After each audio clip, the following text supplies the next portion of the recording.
In a Europe facing unprecedented challenges, from division and extremism to security threats and the digital frontier, culture is more than just heritage. It's our compass.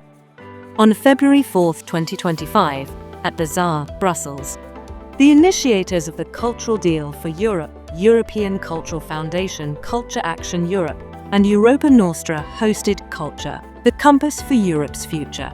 This was the first public discussion on the EU's upcoming Culture Compass and vital input for the multi-annual financial framework. And I think we have to look at culture not as a battlefield, but as an important element of dealing with this, in terms of resilience, in terms of imagining a better future. I believe culture is not the fifth wheel when we talk about security and sustainability, Green Deals. It is actually a steering wheel.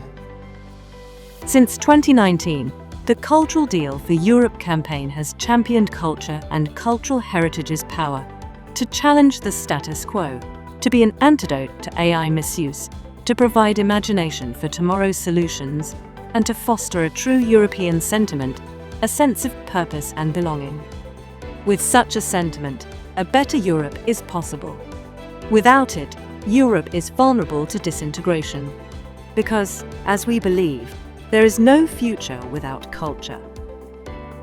We are together today started the next level of our joint campaign to put culture and cultural heritage where they really and truly belong and where they are. And that is at the very heart of the European project, if not now, when?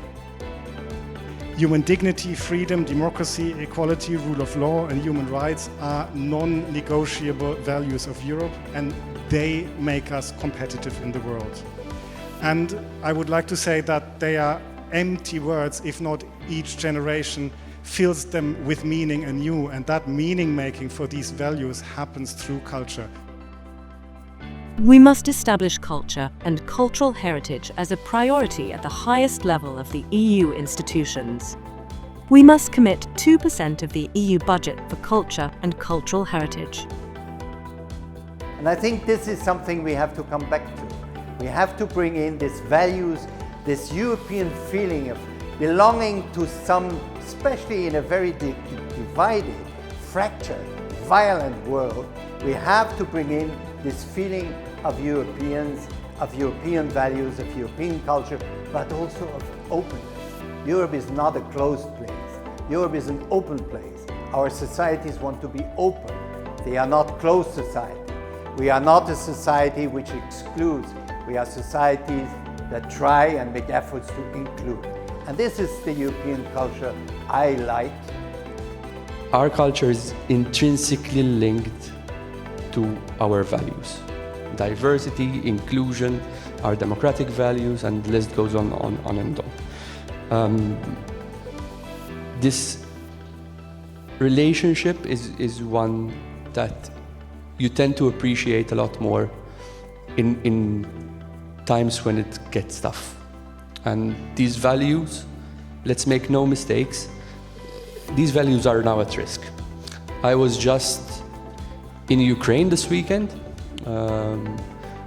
Mykola Tochitsky, the Ukrainian cultural minister, and I met in the first days of my mandate and agreed to convene a meeting of ministers of culture. Now, the connection might not come, natural culture at a time of war, but I was shocked to hear the figures of heritage sites, of artists that were targeted, of artistic venues that were targeted.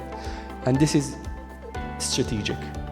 If you want to destroy a country, if you want to destroy a population, if you want to destroy a civilization, you attack its culture, you attack its identity.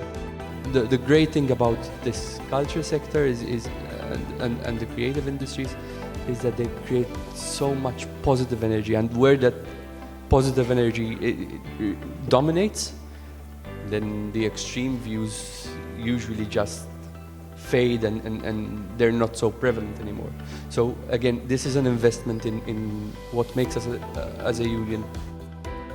I believe philanthropy has a crucial role in the current urgent times. Foundations in Europe spend around 55 billion euro per year, but most of it, or most of it is spent at national and regional level. Very little is spent at the European level, at European connections and so on.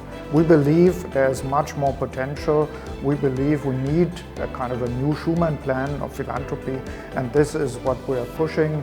And we believe, as partners of the cultural deal, we have an essential role to play in this endeavor.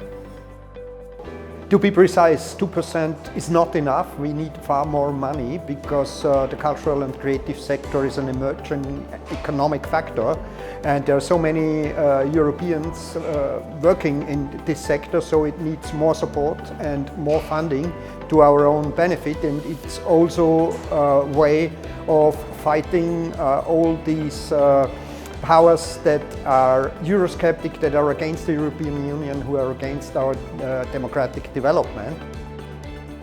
That's why we need to strengthen our democracy, and we cannot do it and we cannot achieve it without supporting culture.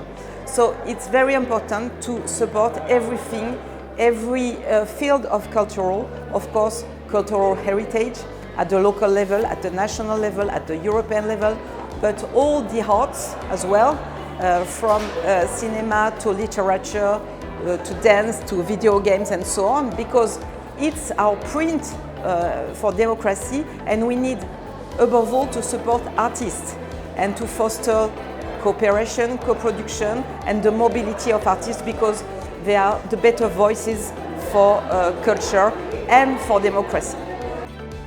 To me, the commitment for ensuring the funding of culture in the next MFF by 2% is incredibly important. We're facing times where democracy, I would say, is an endangered heritage actually, so it's on us now to keep Europe together.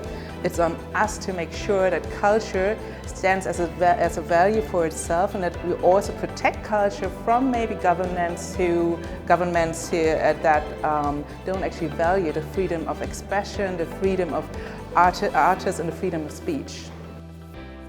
Super important that culture has proper financing. Without it, we cannot achieve the goals that every European citizen, every European country wants to achieve. Our goals also in our presidency to support Creative Europe, to support funds for culture, also for infrastructural funds. This is super important and crucial, not only for the citizens in the big cities, but also in the smaller ones. So I want to quote my good friend's Wi-Fi password, which is no culture, no future, no culture, no life, 1, 2, 3. Which I think encompasses it all, you know.